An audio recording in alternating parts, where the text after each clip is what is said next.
conférence gesticulée. Si on doit prendre la définition officielle d'une conférence gesticulée, c'est une démarche de vulgarisation qui mélange des savoirs issus de la recherche académique dans une démarche constructiviste appelée savoir froid, avec des savoirs issus d'une démarche vivante et empirique, donc dans une démarche forcément positiviste appelée savoir chaud, le tout mélangé pour obtenir un objet théâtral signifiant. Vous avez compris à ma définition que moi non plus je ne sais pas vraiment ce qu'est une conférence gesticulée.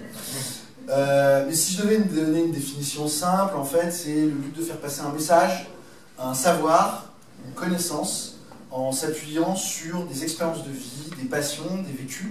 Donc je vais vous parler un petit peu de moi, et je vais vous parler aussi de ma première passion. Mon plus grand hobby, c'est la magie. C'est la magie. Alors j'ai commencé la magie en fait pour m'occuper les mains, histoire d'arrêter de fumer. Et il s'avère qu'aujourd'hui, je fume un paquet par jour, mais je sais faire disparaître le briquet. Une efficacité mitigée. Mais parmi tous les tours de magie qu'on peut connaître, il y en a un qui m'a fasciné plus que les autres. Et ce tour qui me fascine plus que les autres, d'autant que je le sors, c'est l'argent. Ben oui, c'est quand même dingue de se dire que ce petit bout de papier, on s'est tous mis d'accord, et que ce bout de papier vous permet d'obtenir 10 baguettes, un paquet de cigarettes. Depuis les Gilets jaunes, je fais plus de blagues sur le prix de l'essence, c'est trop dangereux. Mais ce qui est encore plus dingue, c'est que l'argent, si on le maîtrise bien, si on le place, si on spécule, on peut assez facilement transformer 10 € en 20 €. Alors, merci pour les applaudissements. Par contre, pas d'initiative personnelle regroupée par rapport au son. Donc, ce qu'il faut savoir, c'est que moi, je suis passionné de magie, je me posais la question de l'argent, donc je suis rentré, forcément, à Poudlard. Alors, quand je dis Poudlard, c'est une image, je suis rentré dans une école supérieure de commerce. Alors, je suis rentré dans une école supérieure de commerce, surtout parce que je ne savais pas quoi choisir, et donc, ça s'est fait comme ça. Alors, je dis supérieur, il faut dire ça avec des guillemets. Il faut savoir que quand vous rentrez dans une école supérieure de commerce, on vous dit toujours les 3 mêmes choses. On vous dit toujours les 3 mêmes choses. On vous dit que vous êtes les meilleurs des meilleurs des meilleurs. Alors, j'ai compris après l'arnaque. C'est que si vous êtes persuadé d'être les meilleurs, quand un jour vous êtes dans une entreprise, vous recruterez des gens qui viennent de la même école. Qui eux-mêmes recruteront des gens de la même école, etc. etc. Donc c'est une forme d'auto-conditionnement. Le deuxième point, c'est que les chiffres permettent de manipuler les masses. Et la maîtrise du langage, c'est aussi la maîtrise des personnes. Vous aurez, quand vous maîtrisez le langage, toujours l'impression, vous donnerez toujours l'impression de maîtriser votre sujet. Quand on parle de gel des salaires ou quand on parle de désinflation compétitive, il y en a un des deux, on a l'air plus sérieux et en plus il y a moins de gens dans la rue. Et pour travailler cette science du langage, j'ai forcément dû bosser.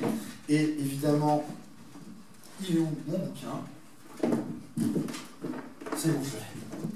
En fait, j'ai bossé. J'ai lu. Et forcément, j'ai créé une certaine affinité avec les livres. Et j'ai essayé d'apprendre les livres par cœur. De développer l'expérience de comment on peut maîtriser le langage au maximum.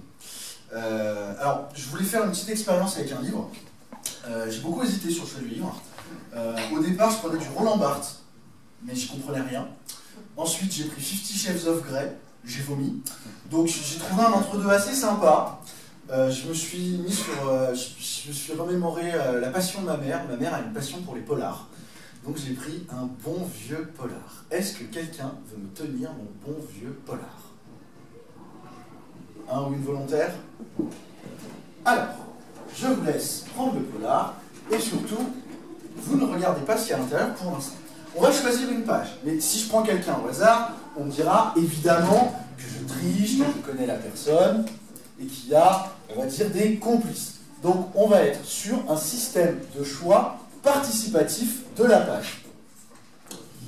L'idée, c'est qu'une personne va choisir un chiffre, puis une autre va choisir un autre chiffre, on va faire la somme, on va trouver un numéro de page.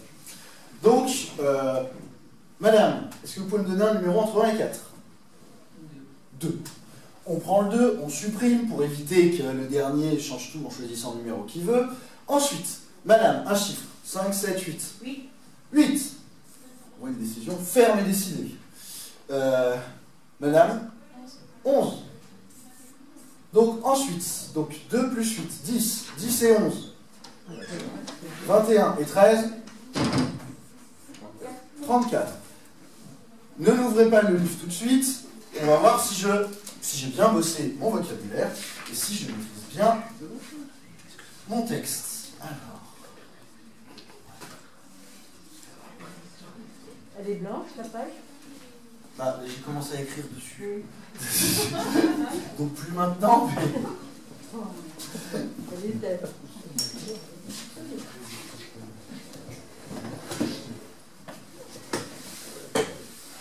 Vous avez raison pour la suite. C'est dingue. Dans un sens, puis dans l'autre. La prochaine fois, je viendrai avec un huissier de justice. Vous pouvez nous lire les premiers mots de la page 34?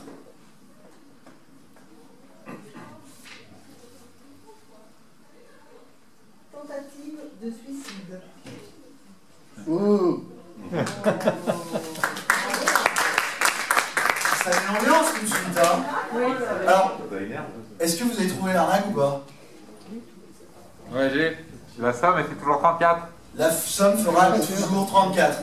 Oui, je vous ai dit qu'on pouvait manipuler avec les mots, je vous ai aussi dit qu'on pouvait manipuler avec les chiffres. Et alors, je vais vous replier mon bouquin. Merci beaucoup. Parce que celui-là, il a de la valeur.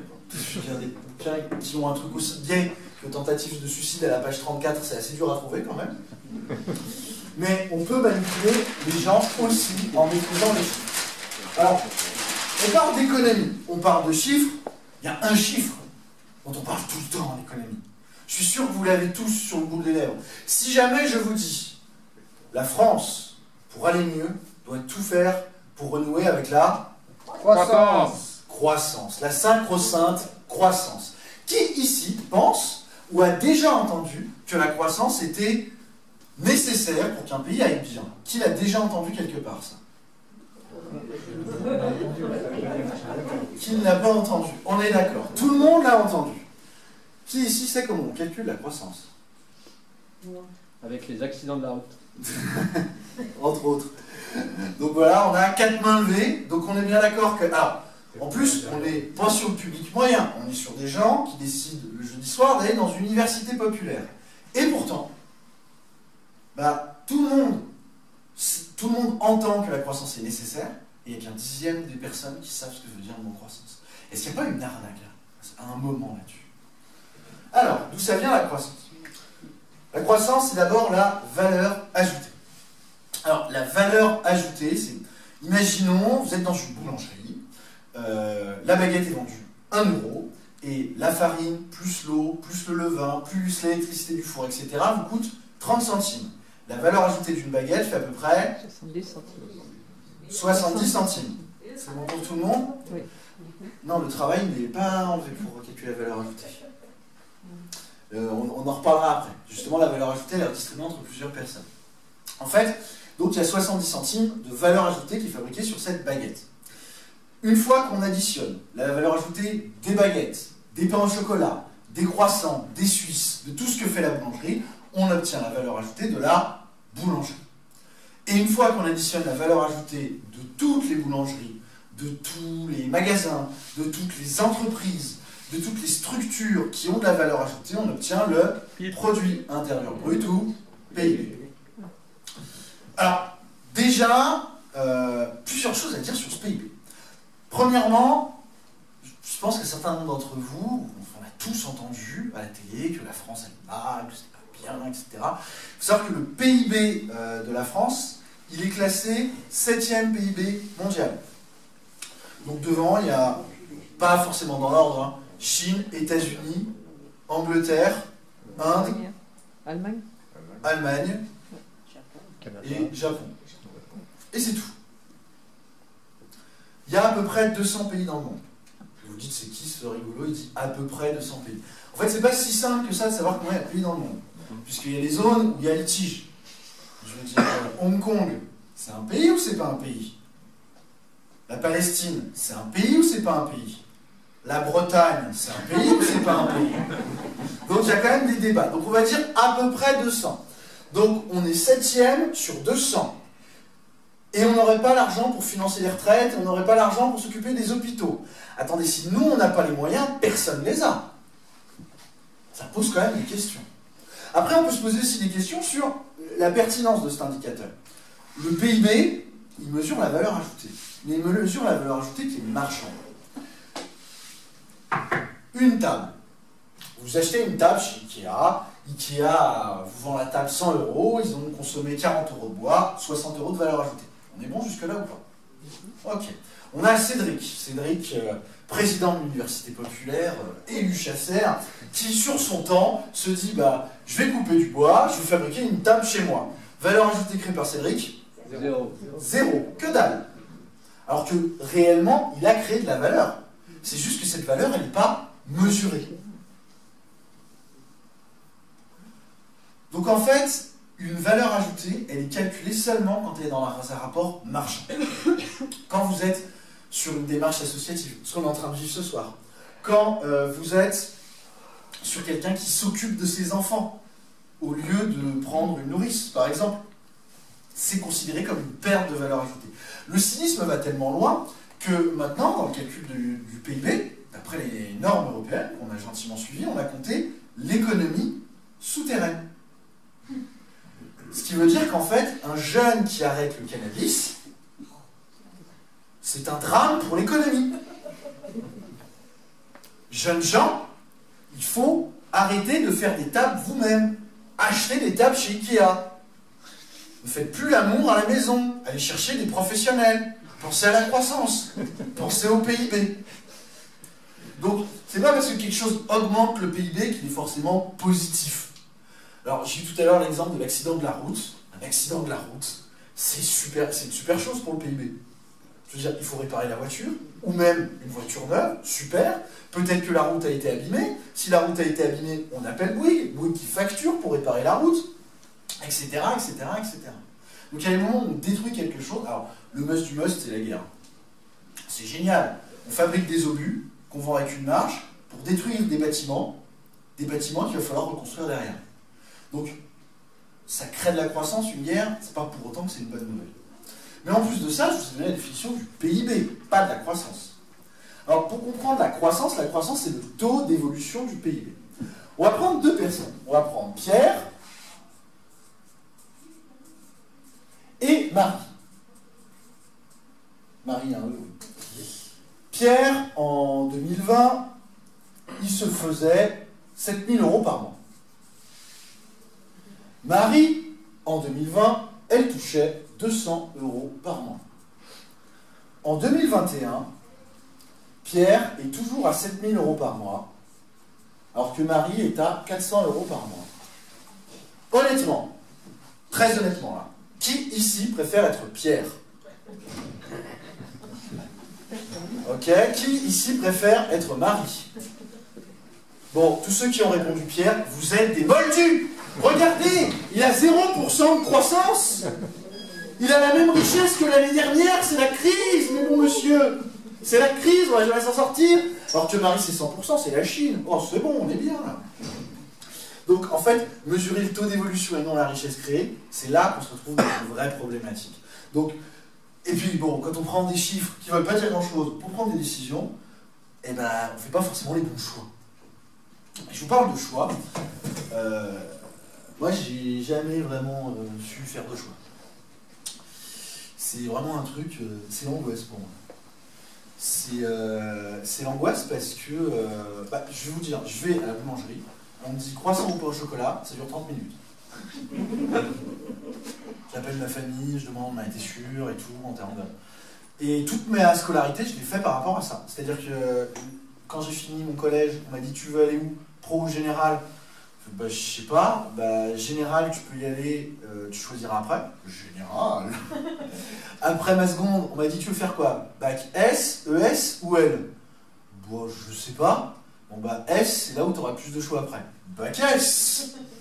Et ensuite, après mon bac, je suis allé en école de commerce, non pas parce que je voulais faire quelque chose lié à ça, mais parce qu'on m'a dit, bah, c'est ce qui te donne le plus de choix de métier après pour choisir plus tard.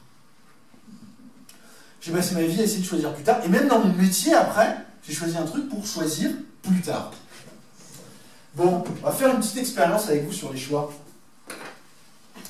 On va faire une petite expérience avec vous sur les choix. Est-ce que j'ai un ou une volontaire qui veut bien monter pour faire un rapide choix avec moi?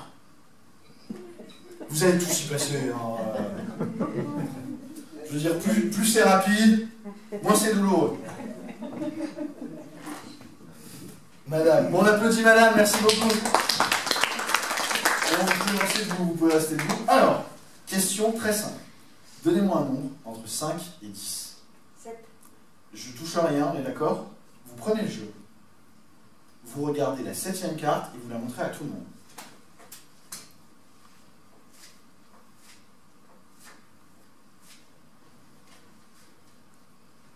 C'est bon?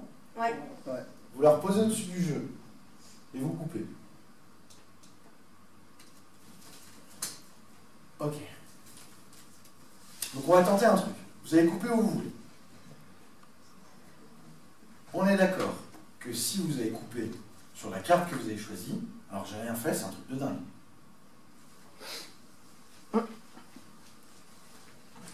On refait. C'est ça, c'est pas de ma faute. On est d'accord que là, ce serait pas mal du tout. On va refaire. C'était bien le soir pour vous filmer le spectacle. Hein. On a rallié la carte tout de On suite. est pas mal. Elle s'est trompée. Ok, vous savez quoi? Bougez pas, je vais prendre un jeu de paquet. Alors en fait, c'est parce que le jeu de paquet est trop gros. Je galère à m'en servir, ce qui fait que... oh, c'est pour compenser hein, les gros jeux. Mais voilà. Donc je vais prendre un autre paquet plus petit, je vous laisse me tenir ça pendant que je cherche. C'est bon, vous pouvez tout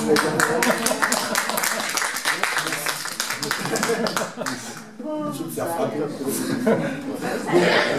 Merci. Alors, ce qui s'est passé là, c'est qu'il y a, il n'y a pas 36 000 solutions. Je n'ai pas caché 52 cartes géantes dans la salle. De toute façon, organisé comme je suis, je ne l'aurais jamais retrouvé. Donc, qu'est-ce qui a pu se passer? Soit j'ai anticipé que madame allait dire 7, soit je l'ai poussé à dire 7. En magie, on a 3 obsessions. Comprendre les choix, anticiper les choix, influencer les choix. Alors qu'en économie, on a 3 obsessions. Comprendre les choix, anticiper les choix, manipuler les choix. Je vous parle de choix, je vous parle de magie, je vous parle d'Harry Potter. Je pense que certains voient où je veux en venir. Il y a une scène mythique dans la saga Harry Potter, c'est la scène du choix-pot magique. En fait, il y a une scène où tous les étudiants de Poudlard vont s'asseoir sur une chaise, on leur pose un choix-pot sur la tête, et le choix-pot décide, ou les aide à décider, de leur future maison. Dans Harry Potter, il y a 4 grandes maisons, avec 4 philosophies de vie différentes, et chaque étudiant est emmené dans une des maisons et suit la philosophie de vie de sa maison, et vit entre les membres de sa maison. Alors, c'est ce qu'on va faire ce soir. Je vais vous présenter les 4 grandes maisons de l'économie. Je vais essayer de jouer les choix-pots avec vous. Et j'espère qu'à la fin de la soirée, vous saurez quelle est votre maison. Alors, on va commencer par, forcément, la maison la plus connue d'Harry Potter, la maison Gryffondor. Alors, dans Harry Potter, Gryffondor, c'est les kings du game. C'est quand il se passe un truc cool, ça se passe avec les Gryffondor. Harry fait partie de la maison Gryffondor. C'est toujours les gagnants. Et en économie, s'il y a bien une maison qui représente ça, c'est la maison qui représente cette personne. Est-ce que vous savez qui est cette personne? On dit Monsieur Adam Smith. Je ne sais pas si vous avez déjà vu cette tête, mais cette personne a eu plus d'impact sur nos vies que Jésus. Ou même Cyril Hanouna, si vous préférez. C'est-à-dire qu'Adam Smith, c'est sur ces théories que sont basés tous les systèmes économiques qu'on peut voir aujourd'hui. Adam Smith, c'est pas un économiste. Adam Smith, il a inventé la matière.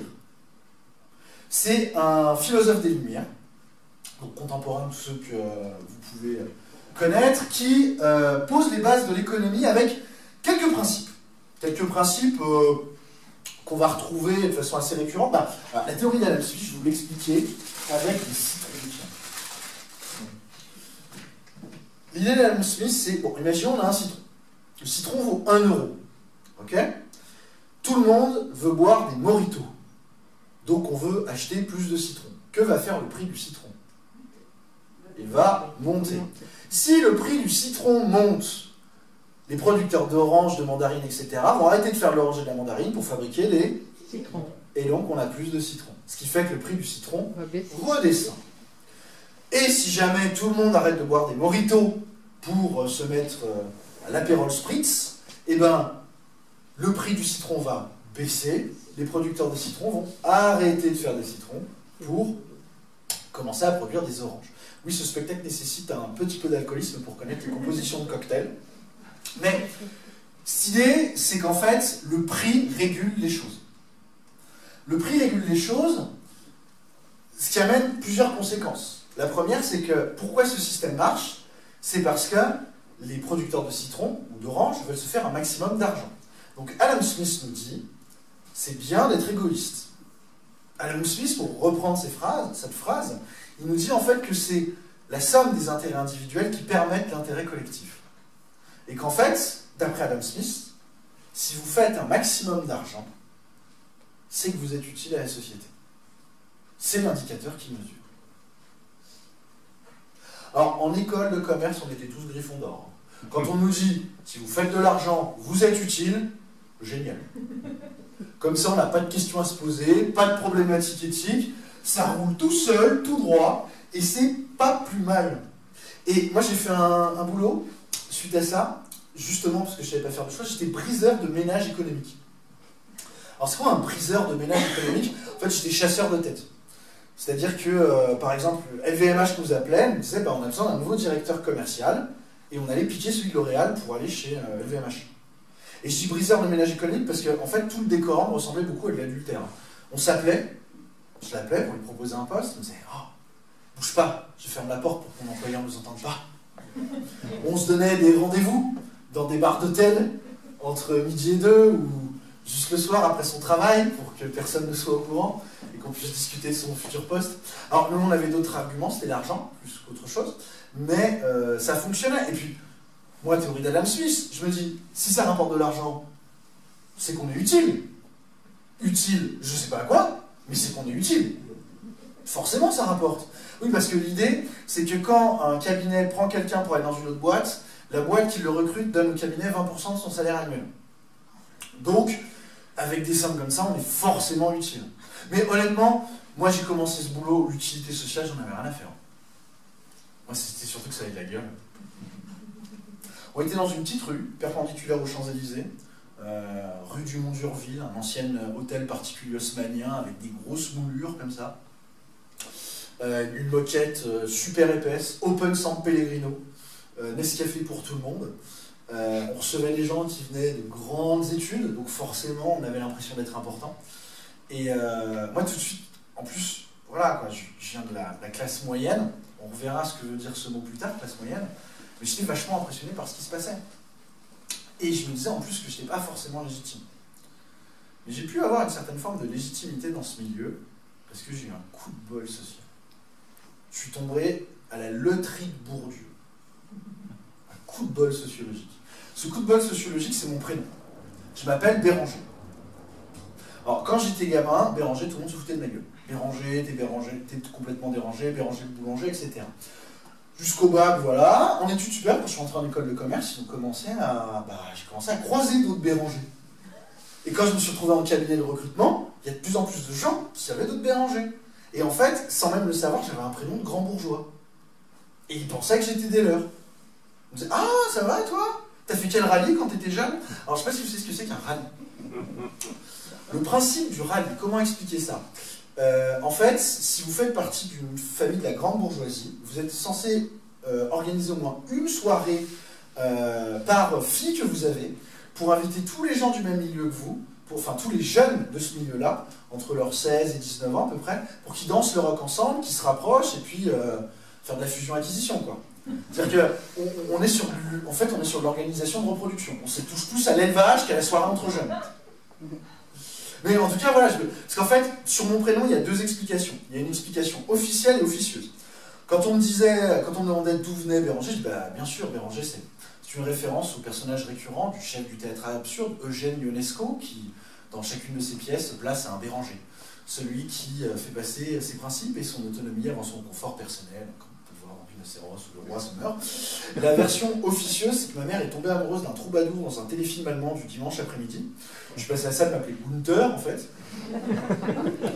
Et alors, je vous parle de prénoms, de destination sociale, vous allez me dire, mais franchement, il se fout de moi. Eh ben, on va voir si c'est si vrai que ça. On va voir si c'est si vrai, parce que ce qui est sympa sur les prénoms, c'est qu'il y a des statistiques. Alors quand je parle de statistiques, je parle même pas de sondage. Il y a un moment où tous les jeunes du pays passent devant l'administration française, où on peut les comparer sur certains éléments, et on a tous les prénoms de chacun d'entre eux. Et ce moment, c'est le baccalauréat. Les résultats totaux du baccalauréat 2018 par prénom. Donc pré-Covid, parce que pendant le Covid, c'était un peu particulier. Donc, par exemple, 25% des Garences ont eu mention très bien au bac. Une Garance sur 4 a eu mention très bien au bac. Pour les Steven, c'est 2%. Vous voulez une mention très bien au bac, vous pouvez lancer 4 Garences ou 50 Steven. C'est marqué, hein, c'est-à-dire que si on prend Garance, enfin les prénoms qui ont les meilleurs résultats, Garance 25%. Adèle, Alix, Apolline, Héloïse et Joséphine, elles, ont 22% de mention très bien au bac. Les Constance, Blandine et Eugénie ne sont qu'une sur 5 à avoir mention très bien. Par contre, sur le 1 sur 50, on a Steven, Ryan, Mohamed, Tony, Ryan, Jordan, Dylan, Christopher et Brian. Vous avez bien entendu, j'ai dit 2 fois Ryan. Parce qu'il y a Ryan avec 1 A et Ryan avec 2 A. Je suis content que ma mère n'ait pas regardé des téléfilms américains le dimanche après-midi. Alors, on pourrait se dire, vous comprenez bien que c'est pas parce que vous appelez votre fille Garance. Alors oui, autre point de détail, hein, vous avez remarqué que dans les meilleurs prénoms, il n'y a que des filles, que dans les pires prénoms, il n'y a que des garçons. Voilà, donc la prochaine fois qu'on vous dira que les femmes réfléchissent moins que les hommes ou autres, vous pourrez leur balancer la statistique. Le site est disponible, vous pouvez taper votre prénom et avoir toutes les stats du bac de votre prénom depuis que c'est répertorié. En tout cas, c'est pas parce que vous appelez votre fille Garance que magiquement elle va devenir bonne en cours. Ça ne marche pas comme ça. Ça ne marche pas comme ça. En fait, il y a une cause commune. C'est-à-dire que normalement, statistiquement, les gens qui appellent leur enfant Garance sont peut-être des gens qui mais ont plus les moyens de payer des cours particuliers, qui ont plus amené leur fille au musée, qui ont peut-être plus de temps ou plus les capacités pour aider leurs jeunes à faire leurs devoirs le soir que ceux qui appellent leur enfant Brian. Mais c'est pas le prénom. C'est un grand problème ça, quand on analyse des chiffres, c'est de vouloir confondre causalité et corrélation. De dire que si 2 phénomènes arrivent en même temps, ils sont forcément liés. Et ce biais, il a un nom, hein. Il s'appelle le post hoc ergo propter hoc. Je me le raconte en latin, mais j'ai les notes. Hein. Qu'on appelle en français l'effet cigogne. Pourquoi l'effet cigogne? Parce qu'on a constaté que dans les villes où il y avait des cigognes, c'est les villes où on faisait le plus de bébés. Conclusion, c'est les cigognes qui amènent les bébés. Et c'est là que ça vient. Alors, dans ce genre-là, il y en a d'autres. Hein. Il y a par exemple des tonnes de journaux qui avaient titré « Le chocolat rend intelligent ». Parce que des statistiques montraient que les pays où on consommait le plus de chocolat étaient les pays où il y avait le plus de prix Nobel par habitant. Avec au top du top la Suisse. Peut-être que les pays où on a les moyens de se payer du chocolat sont peut-être les pays où on a les moyens d'avoir des universités pour avoir des prix Nobel. Je sais pas, je dis ça, je dis rien. Un autre cocasse, le lit serait l'endroit le plus dangereux au monde. Parce que c'est là où il y a le plus de gens qui meurent. Ou une étude américaine a démontré que les chaussures pouvaient faire mal à la tête puisque vous avez 10 fois plus de chances d'avoir mal à la tête le lendemain matin quand vous vous endormez avec vos chaussures. C'est pas les chaussures qui gênent la circulation sanguine. Hein. C'est qu'entre le fait de se coucher avec ses chaussures et le fait d'avoir mal à la tête le lendemain matin, il y a une cause commune. Il y a une cause commune qu'on étudiera dans le détail en fin de saison, voilà, avec Pierre Douillet, sur la consommation d'alcool. Voilà. Et il ne faut pas confondre les deux éléments, parce que c'est sur les fameux entrepreneurs qui rapportent de l'argent, qui permet de créer de l'emploi, d'aider. Est-ce que l'entrepreneur, il crée de l'emploi? Est-ce que l'entreprise, elle crée de l'emploi? Ben pour ça, on va prendre un exemple très concret. On va prendre deux compagnies de téléphone, Maple et Samplung. Oui, ils me font peur, j'ai pas envie de procès. Donc, disons que Maple fabrique 100 téléphones et Samplung aussi.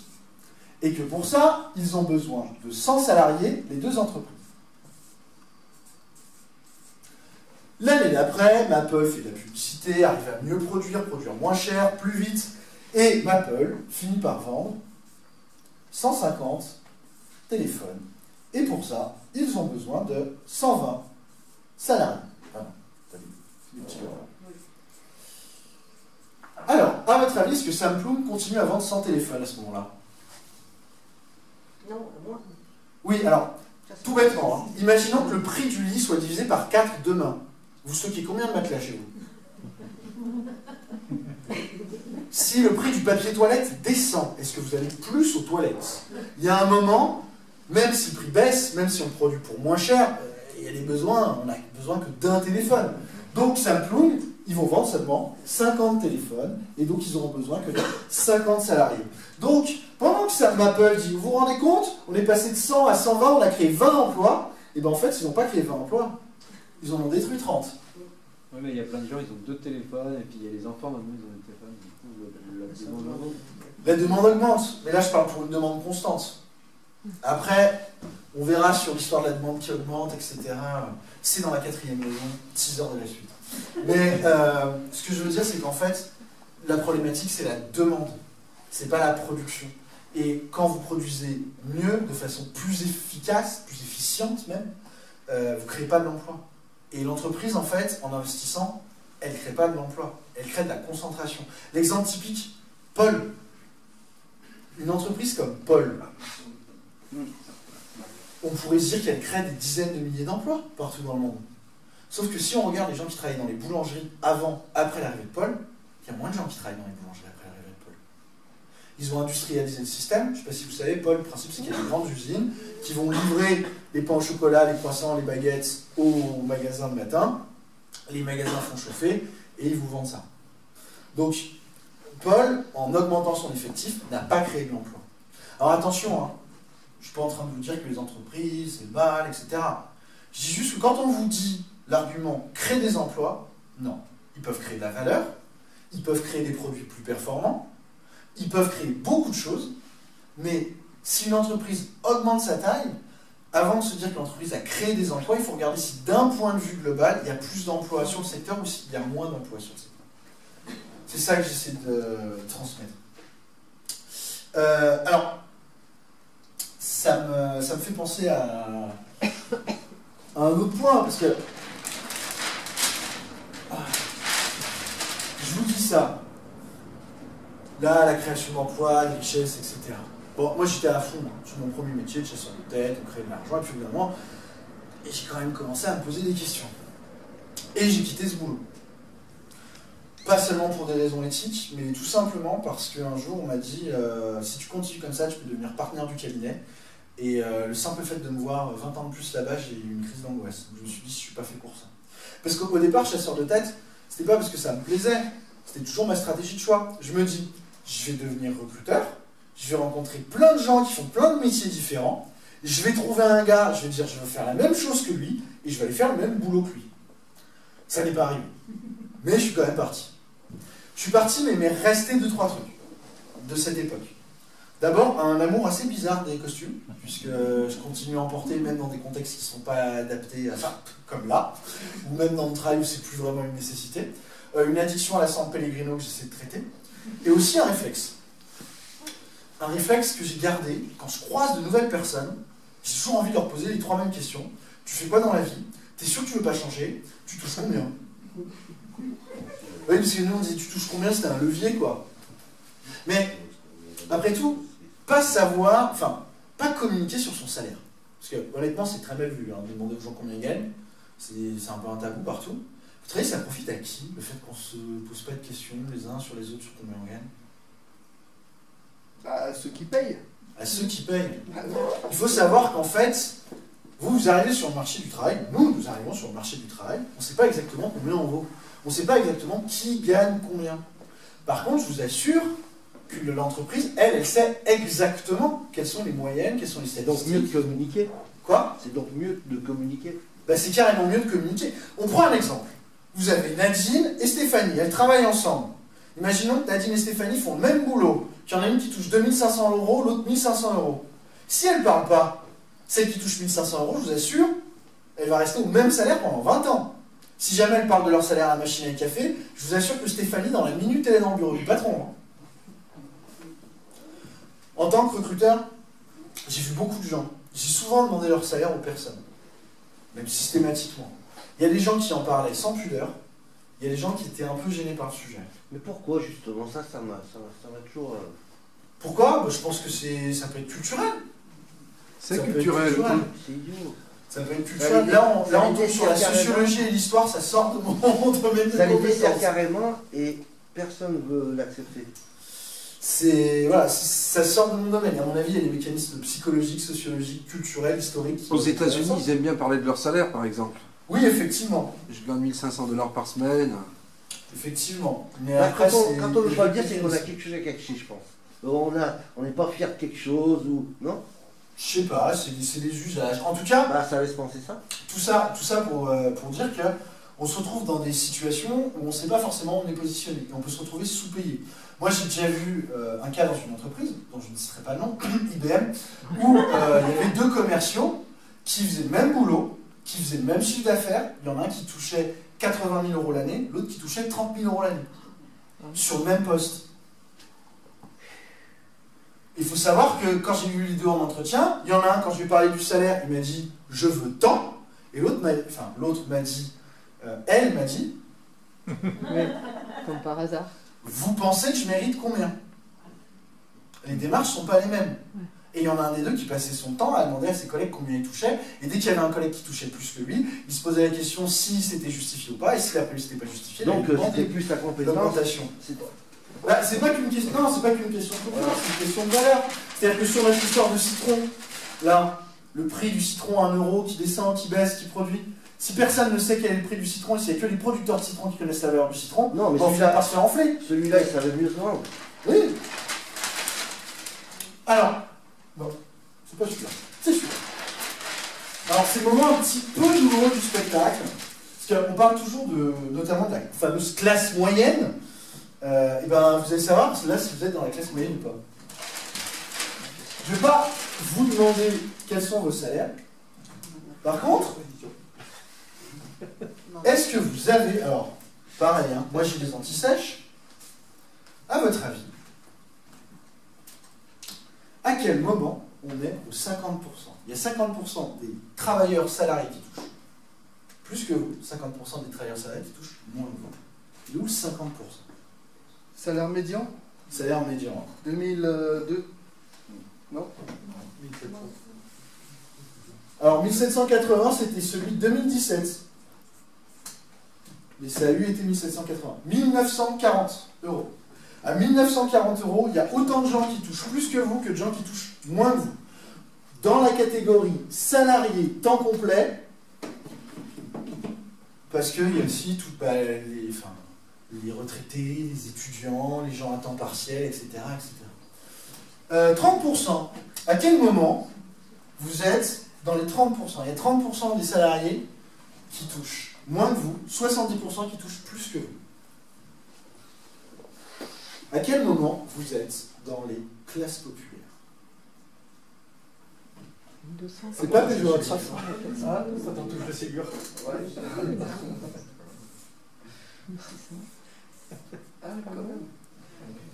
1606 €. À quel stade vous êtes dans les 70%, c'est-à-dire les 30% les plus riches? Enfin, les mieux payés. 2000. Ah, 2005, on n'est pas loin. 2468. On est vraiment pas loin. On est à 34 €. 34 encore, coïncidence, je ne crois pas. Les 10%, à quel moment vous êtes... Alors là, vous êtes considéré comme aisé. Là, vous êtes populaire. La classe moyenne, c'est entre ces deux-là. 50% des travailleurs du pays touchent entre 1600 et 2468 euros. 90% classe aisée. 4000. Ouais. Mais j'ai que des économistes là dans la salle, 3840 euros. Et à 9000 euros, vous êtes dans les 1% les mieux payés du pays. Ce qui est assez drôle, c'est que si je vous avais demandé qui se pense dans la classe moyenne, je pense que tout le monde aurait levé la main, ou la plupart. Et si je vous redemandais là, peut-être qu'il y aurait moins de mains. Puisqu'en fait, il s'avère que 80% des Français pensent appartenir à la classe moyenne. Et c'est pour ça que quand on vous dit on fait ça pour la classe moyenne, il faut arrêter d'égorger la classe moyenne, en fait ça ne veut rien dire. Parce que personne ne sait s'il appartient à cette fameuse classe moyenne ou pas. Parce qu'en fait, celui qui touche 1006, il se sent classe moyenne. Celui qui touche 3000, il se sent classe moyenne aussi. Mais dans les faits, il fait partie des 10% les mieux payés du pays. Alors pareil, quand les médecins ou les avocats vont manifester, alors avocat c'est un peu différent, ça dépend de la spécialité. Mais quand les médecins vont manifester pour parce qu'ils estiment qu'ils ne touchent pas assez, alors qu'on est sur un salaire moyen de 8 000 euros par mois. Donc la plupart des médecins sont dans les 1% les mieux payés du pays. Ils se trompent de combat. C'est pas qu'ils ne sont pas assez bien payés. On ne peut pas les monter dans l'échelle. La seule chose qu'on peut faire, c'est monter toutes les chaînes. Mais je pense que c'est important de pouvoir se situer, de savoir où c'est, parce que peut-être que certains d'entre vous, lundi ou demain matin, ils vont voir leur patron et ils diront hop, hop, hop, hop, hop.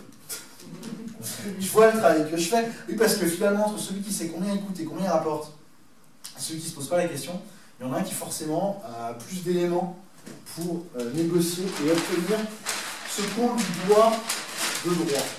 Alors, il faut savoir qu'il y a aussi des extrêmes dans tout ça. Hein. Bernard Arnault, ça vous parle?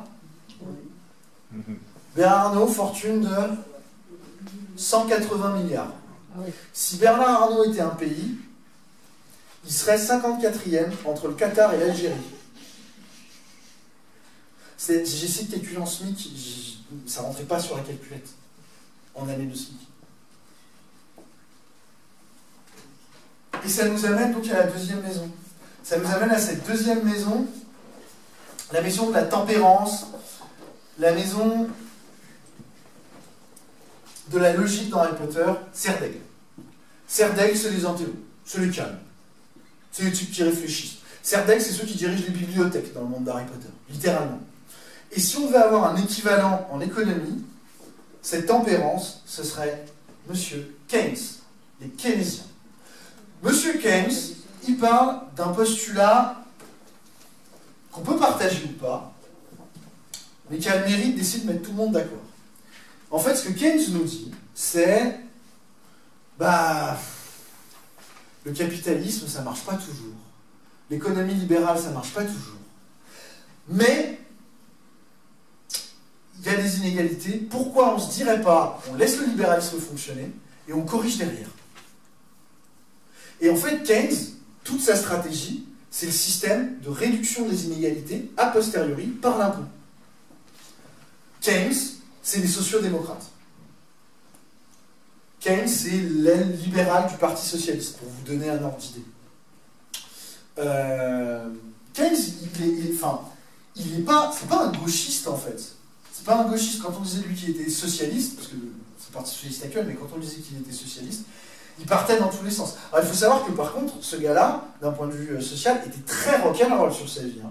Donc Keynes était homosexuel, et il a quand même épousé une danseuse du Bolchoï pour lui permettre d'obtenir des papiers anglais. Donc voilà, donc c'était un personnage, Keynes qui est mort en 1946. Donc pour l'époque, c'était assez dingue. Dites-vous qu'Alan Turing, l'inventeur de l'informatique, donc intellectuel de la même époque, mais lui en informatique, à cette époque-là, il subissait la castration chimique pour son homosexualité. Keynes, il a toujours réussi à passer entre les gouttes, et ça a toujours été quelqu'un de moderne sur les problématiques sociologiques. Moderne pour son époque, évidemment. Mais c'est assez intéressant, cette idée de relance keynésienne. On va reprendre un exemple concret aussi. On va reparler de Pierre et Marie. Donc Pierre, là, il s'en est mieux sorti, il est passé à 10 000 euros. Marie, elle touche toujours 400 euros. À votre avis, notre ami Pierre, il consomme combien sur ces 10 000 euros? 8 000. 3000. 6 000. Ouais, on va couper la poire en deux, 5 000. Beaucoup qui n'arrivaient pas à la fin du mois. Mais il dépense quoi? Alors, si vous voulez, on prendra un moment après. Que peut-on faire avec 5 000 euros? Il y a des choses à faire. Hein, Bon, Marie, elle consomme combien à votre avis? 400. Alors, la première fois que je fais un spectacle, il y en a même qui m'ont dit 600. C'est vrai, avec une épargne négative à la fin. Mais là, on ne va pas rentrer dans les nombres négatifs, donc l'épargne, elle est de 0. Donc là, dans cette situation, la consommation totale, elle est de 5 400. C'est bon? Deuxième situation. Je suis le méchant gouvernement. Je prends 1 000 euros à Pierre, je les donne à Marie. Donc Pierre, au bout du bout, il a 9 000 euros. Et Marie, elle a 1 400. À votre avis, Pierre, il consomme combien? Toujours 5 000. Il consomme toujours 5 000. En fait, Keynes a une théorie qui s'appelle la loi psychologique fondamentale, qui dit que quand on change votre revenu, c'est votre épargne qui change. C'est-à-dire que l'épargne, c'est seulement ce qui reste après votre consommation. Donc si du jour au lendemain, vous perdez 300 euros de revenus, vous allez perdre 300 euros d'épargne, vous n'allez pas baisser votre consommation en conséquence. Et donc en épargne, il passe à 4 000 euros. Marie, à votre avis, elle consomme combien? 1 400. Je veux dire, si Marie a des enfants, un loyer, l'assurance, etc., à mon avis, elle consomme les 1 400. Donc là, on a une consommation de combien? 6 400. Qu'est-ce qui s'est passé? Il s'est passé qu'en prenant de l'argent aux plus fortunés pour le donner aux moins fortunés, j'ai transformé de l'épargne en consommation. Et si les gens consomment plus, ils vont consommer dans des entreprises qui, pour fabriquer plus, vont devoir recruter. Ces personnes qui ont été recrutées, elles touchent un salaire. Ce salaire, elles font quoi? Elles le consomment. Elles le consomment auprès d'entreprises qui, pour fabriquer, vont devoir recruter. Ces gens qui vont être recrutés vont toucher un salaire, qui vont consommer auprès d'entreprises, qui pour ça vont recruter, qui vont toucher un salaire. Ce salaire, il va être consommé. Je m'arrête, il n'y a plus de scène, mais vous comprenez l'idée. C'est un cercle vertueux. Je dis vertueux entre guillemets, mais quand on est dans une logique où l'objectif c'est d'avoir un maximum de croissance, c'est perçu comme un cercle vertueux. Ça veut dire qu'en fait, en prenant aux riches pour donner aux pauvres, on augmente la consommation. Ça veut dire qu'en fait, l'impôt c'est de droite. En tout cas, c'est libéral. Et le fait de se dire que réduire les inégalités, ça pousse la production, la valeur ajoutée et la consommation, c'est dit pas seulement par les gens de la gauche. Henry Ford, l'inventeur du travail à la chaîne, qui n'est pas le premier lecteur de l'humain, on est d'accord, disait lui-même qu'il donnait à ses salariés le salaire nécessaire pour s'acheter eux-mêmes une Ford T, le produit qu'ils vendaient. Le Fonds monétaire international a confirmé que l'augmentation des inégalités est une mauvaise chose pour la consommation et donc pour la croissance mondiale. Alors, il faut quand même savoir que ça, des fois, ça ne marche pas. Ça a été tenté en France. Ça a été tenté en France après le programme commun par François Mitterrand. Et ça n'a pas marché parce que Marie, elle n'était pas bien élevée. Et Marie, elle a acheté des produits américains et des produits japonais. Ce qui fait que l'argent de Pierre qui a été donné à Marie, il a été consommé, mais il a été consommé dans les pays étrangers qui ont dû recruter d'autres personnes, qui l'ont acheté, etc., etc. Et c'est là que ça devient super drôle, c'est que Marie, elle a acheté des produits japonais, des produits américains, mais elle a aussi acheté des produits allemands. Et l'argent qui a été donné à Marie et consommé a relancé une économie qui n'allait pas bien, l'économie allemande. Et donc quand les Allemands viennent vous dire bah, « c'est pas bien, vous avez beaucoup de dettes publiques quand même, avec toutes les aides que vous avez données », on peut leur répondre très gentiment « c'est ces aides qui ont relancé ton économie, connard ». Et c'est quand même assez drôle qu'ils viennent derrière, parce qu'en fait, ce qui s'est passé pendant cette période-là, les Allemands en fait revendaient des produits aux pays étrangers. Eux avaient mis en place une politique de rigueur. Tous les pays étrangers avaient des politiques de relance pour pousser la consommation. Comme on consommait des produits allemands, ça relançait l'économie allemande. Mais si on avait tous mis en place la même politique que la politique allemande, l'Allemagne ne serait jamais repartie. Et elle serait restée bloquée suite à la crise qu'elle a connue, suite à la chute du mur. Donc voilà, la prochaine fois que, je sais pas, vous mangez une choucroute de 3 brasseurs, vous leur demanderez de vous dire merci. Alors, alors attendez, il faut que je retrouve. Donc, la mémoire.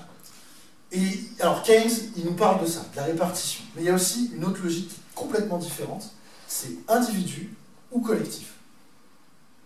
Smith, il avait une logique où il prenait l'individu, il disait tous les gens sont rationnels, je vais analyser ce que fait l'entrepreneur à sa petite échelle, l'agriculteur à sa petite échelle, le boulanger à sa petite échelle, et en additionnant tout le monde, je vais comprendre comment fonctionne l'économie.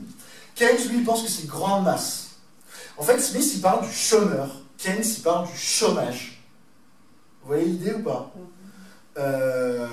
Smith, il parle de l'entrepreneuriat, Keynes, il parle des entreprises, au sens large. Lequel des deux a raison? Pas facile à dire. Pas facile à dire, ou en tout cas, ça dépend de votre philosophie, mais on peut peut-être avoir des éléments de réponse avec une petite expérience magique. Parce qu'il faut se faire plaisir de temps en temps. Est-ce que j'ai un ou une volontaire pour une petite expérience magique? Même 2 volontaires. Allez, soyons fous, c'est l'inflation. Je vais quand même pas y Ah aller. voilà, on va pas remettre toujours les mêmes, là, au fond, il y en a... C'est bon. Vas-y, j'en mets. Allez.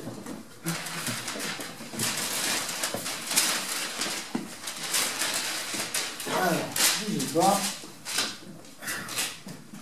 Alors, je vais demander de dire stop quand vous voulez. Stop. Là? Ouais. Ok. Vous prenez la carte, vous la montrez à personne. Ok? Vous regardez juste la carte. Je vais vous demander de dire stop quand vous voulez. Voilà, vous la montrez. Stop. Ici? Ok. Vous prenez la carte, vous la regardez, vous la montrez à personne. On va tenter un petit truc, une petite expérience de mentalisme. Ok? Alors, l'idée, c'est que visualiser cœur, pique, trèfle, carreau, ça parle pas beaucoup. Par contre, quelque chose de très visuel, ça marche un peu mieux. Donc, je vais tous vous demander, à 3, de me donner le nom d'un animal. Ok? 1, 2, 3. Cochon. Alors, j'ai entendu chat et Cochon. cochon. Donc, si c'est un cochon, vous pensez noir. Si c'est un chat, vous pensez rouge. Non, si c'est un rouge, vous pensez chat. Si c'est un cochon, vous pensez noir.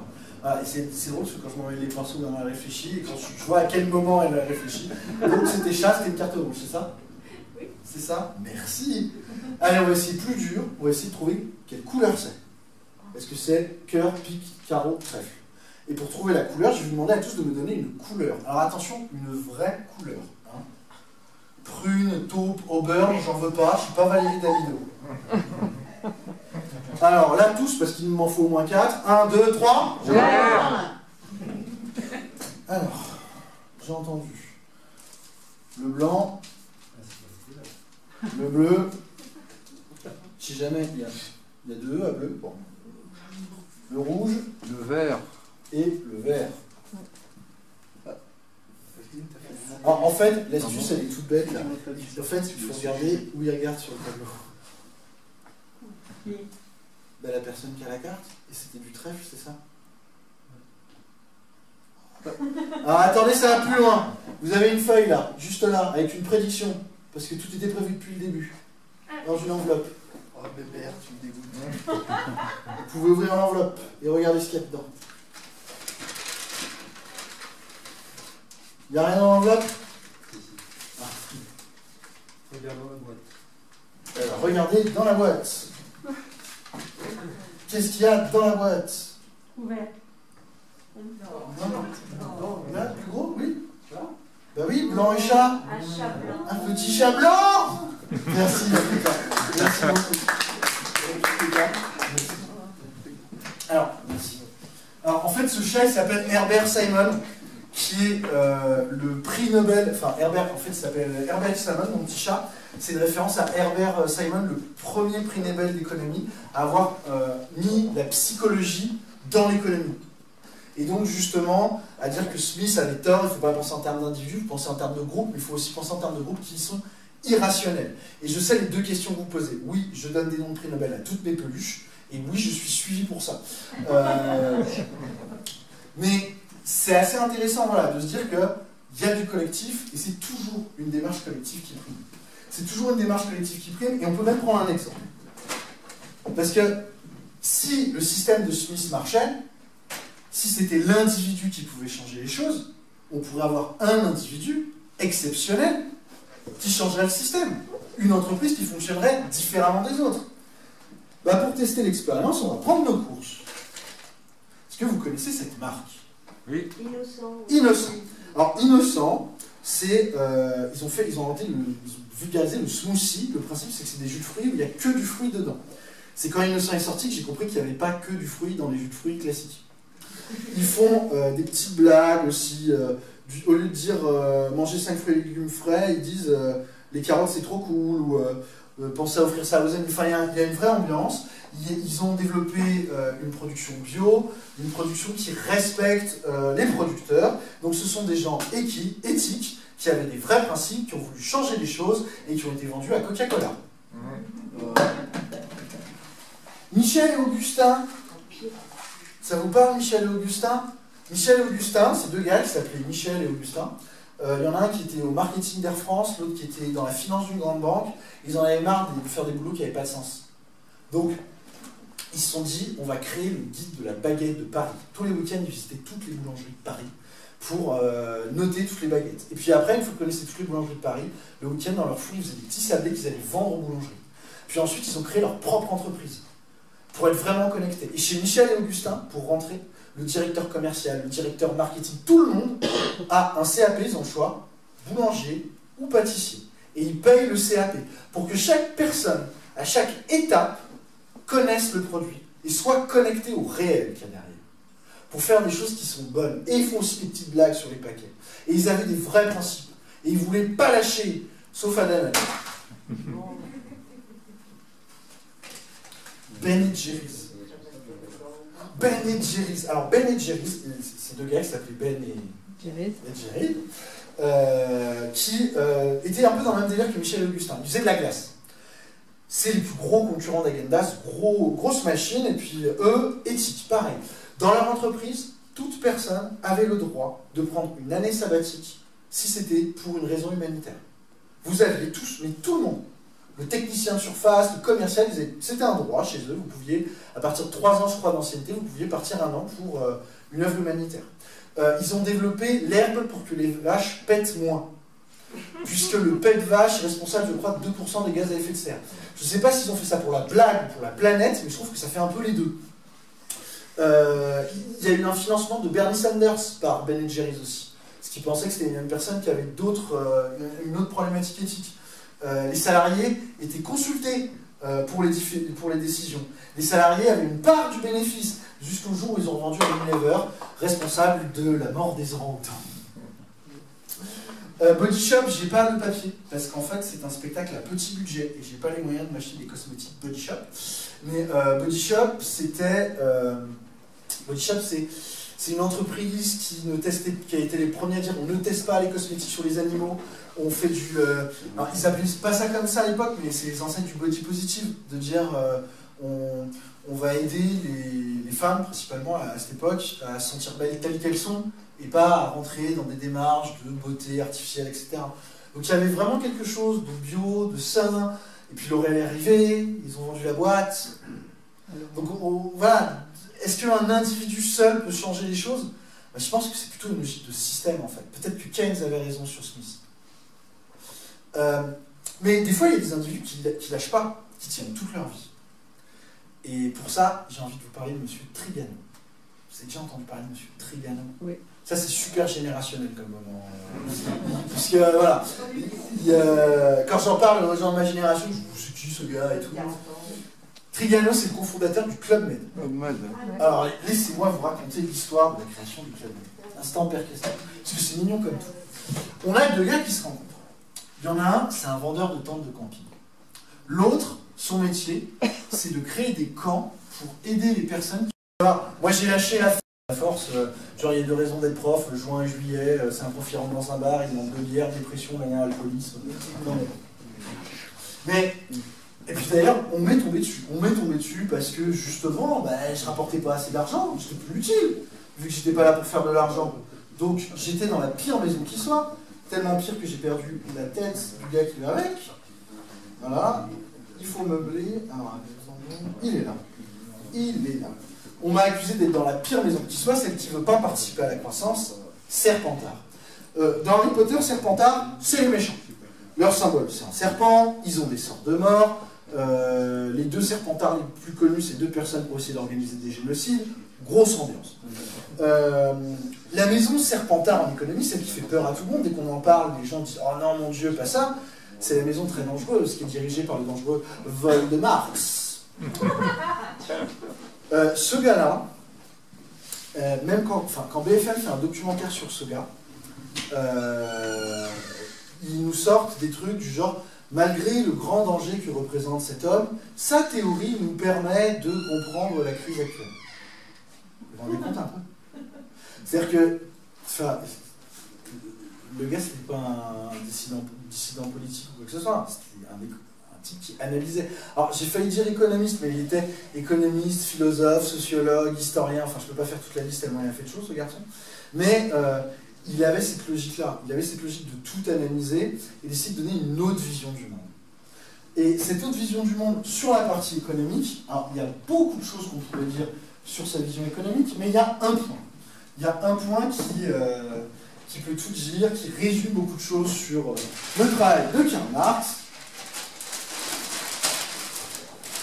Et ce point, c'est la répartition de la valeur ajoutée. Vous vous souvenez, notre baguette est fabriquée à des centimes, ça fait un PIB quand on additionne tout. La question, c'est qu'est-ce qu'on en fait de cette valeur ajoutée? Eh bien, on peut en faire deux choses. On peut le donner au capital ou au travail. Le travail, c'est quoi? C'est le boulanger. Le capital, c'est quoi? C'est le propriétaire de la boulangerie.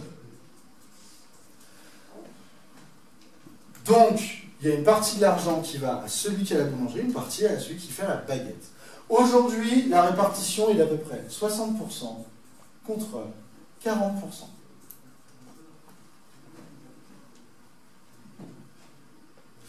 Donc, on peut se dire que c'est presque équitable.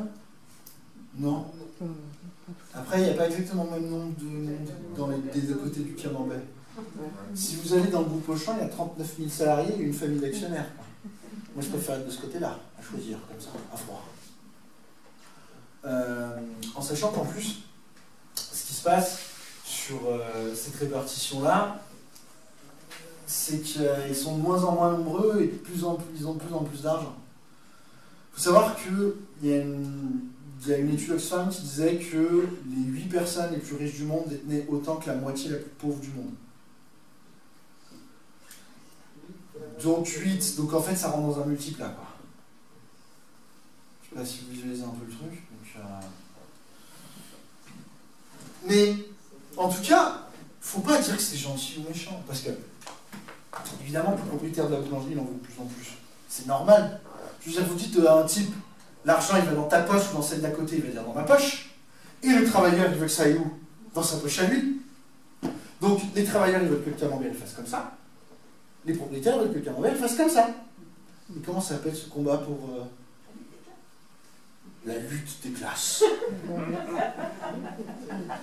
Je ne vais pas vous chanter l'international, mais la lutte des classes, c'est pas une histoire de gentil ou de méchant. La lutte des classes, c'est bouger le camembert. C'est juste ça. C'est de savoir où l'argent est réparti. Alors Karl Marx, il avait quand même choisi son camp. Hein. Il expliquait qu'en gros, l'argent de ceux-là, il venait parce que ceux-là bossaient et que ça commençait à être un peu du vol. Hein. Il disait que la propriété, c'est le vol. Alors quand il dit la propriété, c'est le vol, c'est pas la propriété de votre appart ou de votre maison. C'est la propriété de l'outil de production. C'est de se dire qu'on utilise le travail d'autres pour s'enrichir soi-même. Et ça a été repris par Proudhon aussi, cette philosophie-là, par les anarchistes.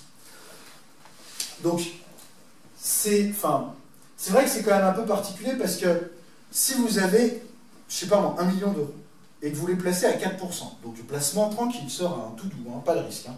4% d'1 million d'euros, on arrive à 40 000, c'est ça, hein, 40 000 euros. Donc si vous avez 1 million d'euros, vous touchez, sans rien faire, 40 000 tous les ans. Il y a des gens qui doivent se battre pour toucher les 40 000. Mais là, on parle d'1 million. Si vous avez 1 milliard. Non. 400 000. Si vous avez 1 milliard, ça fait 40 millions. 40 millions. Tous les ans. Si vous avez 1 milliard, sans rien faire, vous touchez 40 millions. Enfin, je veux dire, Neymar, il est de ce côté. Alors c'est la partie de luxe, hein, on est d'accord, mais il est de ce côté. Bah, c'est un travailleur. Il est rémunéré pour ce travail. Neymar, Leonardo DiCaprio, etc. Alors après, Bernard Arnault, voilà, hein, il a plus d'argent parce qu'il est propriétaire de la boîte que parce qu'il travaille. La plupart des PDG de grandes multinationales, Jeff Bezos, Mark Zuckerberg, etc., demandent des salaires de 1 euro. Enfin, $1. Parce qu'en fait, c'est pas pour leur travail qu'ils sont rémunérés. C'est les actions, les stock options, etc. Et puis, il y a quand même une forme d'arnaque intellectuelle aussi, c'est l'entrepreneur là-dedans. Parce qu'on vous dit, non, il faut arrêter la lutte des classes, c'est méchant. Ok, pourquoi pas. Parce que l'entrepreneur, c'est la colonne vertébrale de l'économie. Le petit boulanger, le livreur, le type de la TPE de 4 personnes, il bosse, lui, il fait de son mieux, il crée des emplois, peut-être. Il n'est pas là, hein. Il est ici. Alors, économiquement, c'est un peu particulier parce qu'en fait, on les compte comme revenus mixtes. Le patron du kebab, qui est à la fois propriétaire du kebab et qui travaille dans le kebab, il compte dans les deux côtés en même temps. Parce qu'il touche des revenus. Enfin, c'est pas vraiment d'où ça vient. Mais dans les faits, d'après la théorie de Marx, il est de ce côté-là. Il est très, très clairement de ce côté-là. Et il y a quand même, c'est quand même un questionnement de se dire, quand vous êtes du côté des travailleurs, gueuler sur les travailleurs plus riches ou les travailleurs plus pauvres, est-ce que c'est vraiment là que l'équation est? Est-ce qu'il n'y a pas une petite arnaque intellectuelle quand on vous parle, en fait, d'une personne qui est du même côté que la barrière que vous? En fait, là, cette histoire, quand on vous dit, oh, bah, il y a les chômeurs qui prennent de l'argent ou certains salariés qui touchent trop, c'est comme si vous prenez un gâteau pour vos enfants, vous avez 10 enfants, vous donnez 90% du gâteau à Théo, vous partagez les 10% restants à tous les autres, et vous dites aux autres, battez-vous. Et puis les autres, ils s'engueulent entre eux, parce qu'il y en a qui a trop pris de gâteau. Et Théo, il mange tranquille. Et comment on peut réussir un tel miracle? Un tel miracle d'oublier qu'il y a ce côté-là, d'oublier qu'il y a le côté travail. Et bien, pour réussir un tel miracle, il suffit de jouer un petit peu avec l'attention des gens, il suffit de manipuler un petit peu, il suffit de faire des trucs de magicien. Je vais vous demander de prendre une carte. Vous dites stop. Stop. Ici? Ok. On refait? Ouais. Stop quand vous voulez. Stop. Ici? Ouais. Ok. Allez, prenez-la. Vous pouvez la montrer, je peux la voir. Et bien là, vous allez déchirer la carte. Non. Si. C'est le moment qui me fait souffrir dans le spectacle, parce que bon, c'est un budget, mais bon. Allez, encore. Comme si c'était de l'argent, ouais. Il y a un côté Gainsbourg dans la démarche. Super.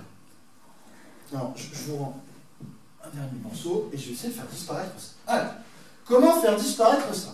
Il faut jouer avec l'attention des gens et du public. Donc l'idée, c'est que je vais tout faire pour que vous arrêtiez de regarder ma main dans laquelle il y a les morceaux de cartes. Vous êtes bon jusque-là? Alors j'adore ce moment, j'ai l'impression d'être à Roland Garros. En sachant que, évidemment, j'ai pas de baguette, c'est un spectacle là, petit budget. 1, 2, 3.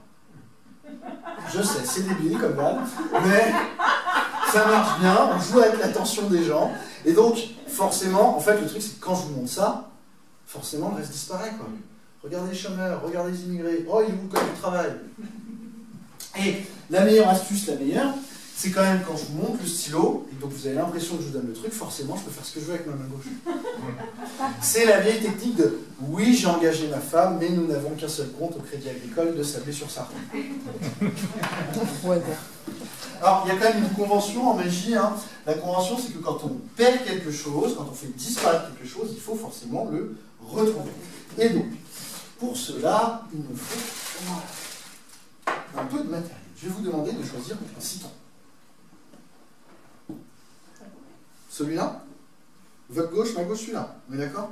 Et vous l'avez bien choisi. Vous l'avez bien choisi parce que si vous aviez choisi l'autre... Alors, vous remarquez quand même ce moment génial. Hein. Elle a le choix entre un citron et un citron, elle est trop contente de choisir son citron. Hein. C'est beau, c'est comme les élections. Libéral, libéral, oh, je choisis moi-même mon libéral. Mais avec l'illusion du choix, avec un peu de détournement d'attention et de manipulation, on peut vraiment obtenir tout ce qu'on veut, puisque... Et je crois qu'il vous reste un bout de carte. Il peut m'énerver. Est-ce que ça coïncide? Ouais, à peu près. Merci beaucoup. Bon, tout ça, ça nous amène... C'est fin. Ouais, Marx, Keynes, c'est bien beau. La répartition de la valeur ajoutée. Alors en plus, il y a quand même aussi un vol intellectuel qu'on a eu sur ma génération. C'est qu'en fait, le choix de Marx, de Smith, il y en a qui l'ont eu, il y en a qui l'ont pas eu. Je suis né en 87.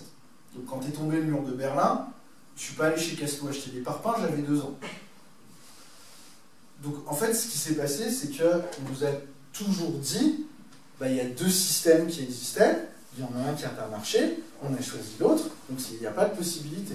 Je suis né dans un monde où il n'y avait pas d'alternative possible. Et c'est voilà, et puis petit coup de gueule générationnel aussi. Parce que quand il y a les boomers qui commencent à crier sur les Y ou les Z en disant « oh, foutez rien » et tout, enfin, on n'a pas grandi de la même façon. Hein. On prend les trucs qui marquent des générations, par exemple. Premier événement dont vous vous souvenez. Vous savez le truc, vous vous souvenez où vous étiez quand ça a été annoncé à la télé ou au journal, vous vous souvenez avec qui vous étiez, vous voyez ce moment historique. Alors, quand on fait des sondages, il y a le premier pas d'un homme sur la Lune, il y a 68, moi c'était le World Trade Center. Oui. La première fois qu'on parle de sexualité, mes parents c'était l'amour libre, moi on me parlait du sida. La première fois qu'on m'a parlé de sexualité, c'est que tu baises, tu meurs. Quand la première fois qu'on m'a parlé d'emploi, c'était pour parler de chômage. Mes parents, ils ont attendu la retraite. Moi j'espère que j'en aurai une. Donc c'est vrai que derrière, il y a ce dernier truc où il y a toute une génération qui a été privée du choix. Puisqu'on leur a dit, la génération d'avant a choisi à votre place. Elle a choisi à votre place, donc vous n'avez plus le choix. Et ce qui nous amène au point commun entre nos 3 garçons. 2 points communs. Premier point, alors Adam Smith, il faut produire, il faut laisser les gens libres et pas d'État pour produire plus. Marx, il faut, pour produire plus, il faut que les travailleurs aient l'argent de la production. Keynes, pour produire plus, il faut que l'argent de la production soit mieux redistribué. 2 points communs entre ces 3 personnes. Premier point commun, ils ont tous en commun de vouloir produire plus. Avec une répartition de la valeur ajoutée différente, avec des méthodes différentes, avec une éthique différente, mais ils veulent tous produire plus. Deuxième point commun, bah, il n'y en a aucun qui était là au moment de la chute du mur de Berlin, quoi. Ils étaient tous morts depuis un petit moment. Le plus récent, c'est Keynes. Il est mort 1 an après la fin de la Seconde Guerre mondiale. Là, on est sur un contemporain de Voltaire, Rousseau et toute la clique. Parce qu'ils avaient des problématiques et des sujets en tête que nous, on n'avait pas. Que nous, on n'a plus en tout cas. Il faut comprendre que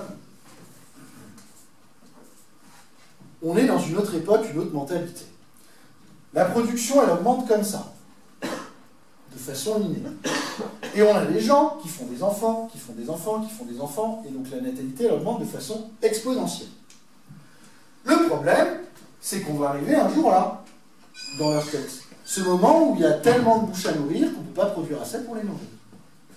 C'est un gars qui s'appelle Malthus qui a développé cette idée-là. Et les 3, ils sont dans cette idée. Ils se disent il faut produire un maximum pour que tout le monde ait à manger, pour que tout le monde puisse se loger, etc., etc., etc. Mais le problème, on l'a réglé. Entre 1970 et 2010, la productivité en France a été multipliée par 3. S'il fallait 10 Français pour faire un truc en 70, il en faut 3,5 pour le faire en 2010. La question qu'on se pose, c'est qu'est-ce qu'on fait des 6,5 qui restent? Les solutions, elles existent. Première solution, on fabrique plus. Les gens peuvent fabriquer plus, on fabrique plus. Mais ils n'ont pas de besoin, on va en créer. La publicité, la mode, l'obsolescence programmée. Les premiers collants DIM, ils pouvaient servir de courroie de transmission pour les voitures. Ils pouvaient tracter des trucs avec les collants. Maintenant, on file 6 fois d'affilée sans défiler, c'est un défi. Il y a eu le cartel de l'ampoule qui s'est réuni pour fixer les nombres d'heures maximum sur chaque ampoule, pour être sûr qu'on en revendrait assez. C'est-à-dire que là, on arrive à un stade où on produit de l'argent sans produire de la valeur. Et c'est même arrivé à un niveau individuel, mais il y en a qui sont dans la déprime totale, c'est ce qu'on appelle les bullshit jobs. Un bullshit job, c'est un travail dont la personne qui le fait se dit qu'elle n'est pas utile, ni à la société, ni à elle-même, voire même qu'elle est nuisible. Il y a des boulots dont les personnes... Enfin, vous vous rendez compte, vous vous levez tous les matins et vous dites que vous ne servez à rien, quoi. Et alors, pour savoir si un boulot est utile, je trouve qu'il y a le test des grèves new-yorkaises de 68. En 68, il y a eu des grèves à New York. Les éboueurs, les banquiers. Au bout d'une semaine, il y a une catégorie qui a eu tout ce qu'ils voulaient. Au bout de 2 mois, il y en a qui sont retournés au boulot. Bah oui, parce que quand votre éboueur arrête de bosser, ça pose des problèmes. Quand votre banquier arrête de bosser, ça pose moins de problèmes. Donc à chaque fois qu'on vous dira, ces gens-là, quand ils font la grève, ils vous prennent en otage, s'ils vous prennent en otage, ça veut dire qu'ils sont utiles le reste de l'année. Si quand ils font grève, ils n'ont personne à prendre en otage, c'est peut-être, je dis bien peut-être, que c'est pas la partie la plus utile. Et donc, on arrive à notre dernière maison, Pouf Souffle. Alors, Pouf Souffle, dans Harry Potter, c'est les gentils. Mais pas les gentils, genre les héros, les gentils, les gentils. C'est-à-dire que pendant que Gryffondor fait les épées, la guerre, Serpentard, des génocides, Cerdex s'occupe de la connaissance universelle, eux, ce sont les inventeurs des cuisines magiques. Et c'est bien, les cuisines. C'est-à-dire que finalement, c'est des gens qui cherchent le bonheur et le développement plus que le reste. Tout le monde se fout de leur gueule, mais c'est finalement les plus heureux. Alors, j'ai pas d'auteur, parce qu'il y a beaucoup d'auteurs sur cette théorie. Et cette théorie, en fait, c'est la décroissance. En 1968, se tient le congrès de Rome, avec des entrepreneurs, des intellectuels, des associatifs, des politiques, où ils se disent quelles sont les possibilités pour l'avenir. Il y a le début des simulations informatiques, ils lancent des simulations.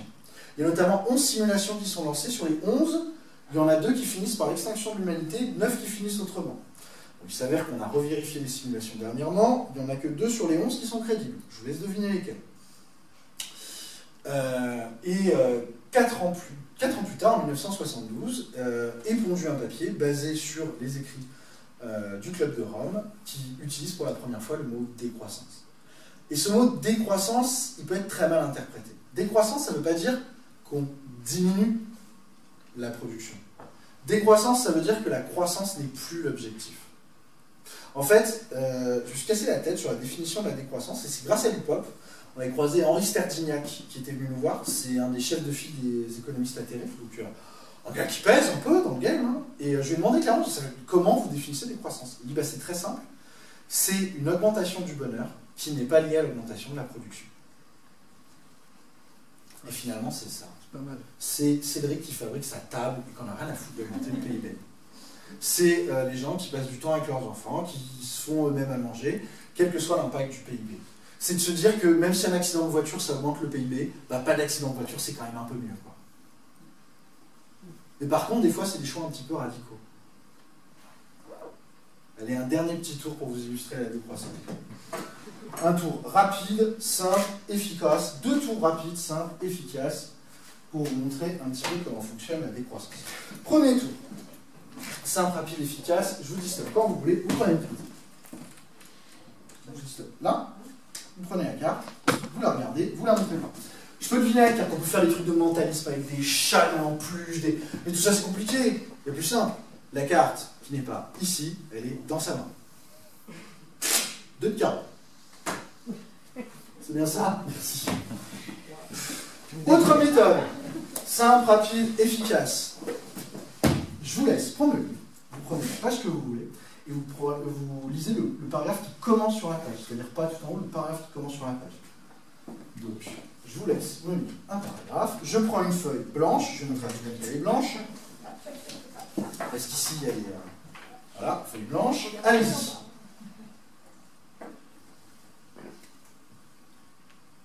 L'homme qui occultait la vue fumait à chaque coin.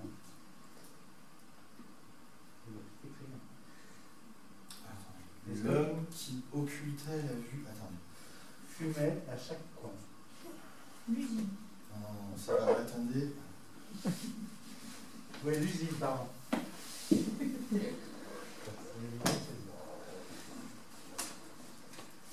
Alors... Bon, j'y arrive qu'une fois, enfin, j'arrive pas à 100%, hein, on va dire 9 fois sur 10, mais est-ce que vous pouvez me donner le numéro de la page et le numéro de la ligne que vous voulez lire? Le numéro de page, c'est 114. Le numéro de ligne. On va recommencer. Allez, faites-moi ça une autre. C'est pas ça. Alors, premier paragraphe, hein, pas le premier mot de la page. Le temps devenait hélas très précieux. Il ne savait plus trop comment se comporter.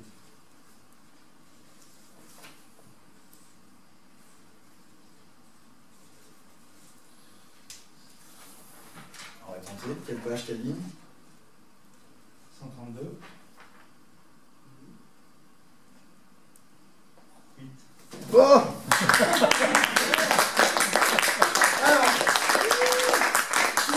Décroissant, comment j'ai fait? J'ai appris le bouquin. Un tour, la décroissance, c'est ça. Question simple, réponse simple, mais qui demande des efforts. On ne sait pas comment produire l'énergie propre, on utilise moins d'énergie. Les trajets entre le travail et la maison polluent trop, et ben on rapproche les entreprises des lieux d'habitation. On pollue trop quand on achète des vêtements qui viennent de l'autre bout du monde, ben on achète des vêtements qui viennent d'à côté. Une réponse simple à un problème simple, mais qui demande des efforts.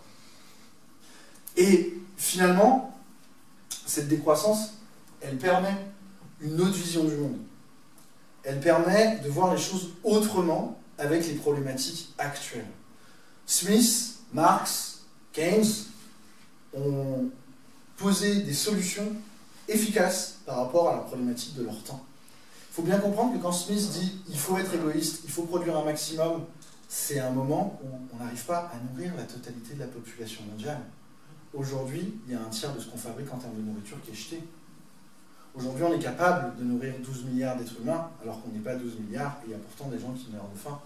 Donc, peut-être qu'il y a des choses à retenir des anciens modèles, mais qu'il y a aussi une réflexion à avoir par rapport à tout ça. Et je vais vous dire très honnêtement qu'en plus de ça, on parle voilà, des modèles dominants, mais un modèle dominant, c'est pas un modèle qui vous donne l'impression qu'il a raison. Un modèle dominant, c'est un modèle qui vous donne l'impression que les autres n'existent pas.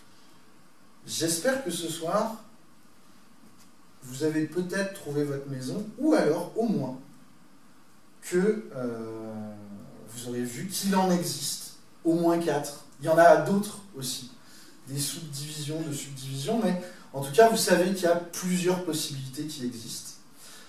Et sur ce, je vais m'arrêter tout de suite, parce que si je continue à m'exprimer librement, je vais passer pour un gros blaireau.